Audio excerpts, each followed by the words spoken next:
আসসালামু আলাইকুম everyone, welcome back to my channel. অনেকদিন পর একটা ভিডিও নিয়ে আসলাম আপনাদের সামনে। প্রায় দীর্ঘ 2 থেকে 3 মাস হয়ে গেল কোনো ভিডিও দেওয়া হয় না, তাই আজকে বিকেল বেলা আমি আর আমার সাথে ছোটখাটো একটা হাতি আমার বন্ধু গালিবকে নিয়ে বের হয়ে গেলাম।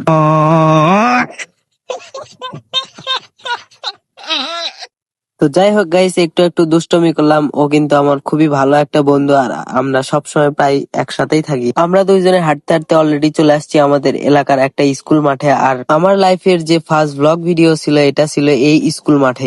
এখানে আসার পর দেখি কয়েকটা ছেলে পেলে মিলে ফুটবল খেলতেছিল, তো আমরা ঘোরাঘুরি করার জন্য আসছি। আমরা তো খেলতে আসিনি, তাই আমরা আবারও সামনের দিকে যাওয়া শুরু করলাম। আমার পাশে একটা রাস্তা দেখতে পাচ্ছেন, এটা আগে রাস্তা থাকলেও সরকার বিশেষভাবে ব্যবস্থা নেওয়ার পরে এটাকে নদী বানিয়ে দিয়েছে। अरे कहना क्या चाहते हो?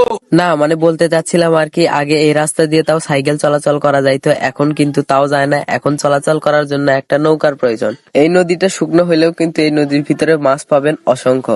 যেমন এই বাচ্চা ছেলেটি মাছ ধরতেছিল, আমরা দেখতেছিলাম। गजब बेइज्जती है। আপনারা অনেকেই ভাববেন যে আমি এই বিষয়টি নিয়ে মজা করতেছি, কিন্তু মোটেও না, আমি মজা করতেছি না, এটি আসলেই সত্য।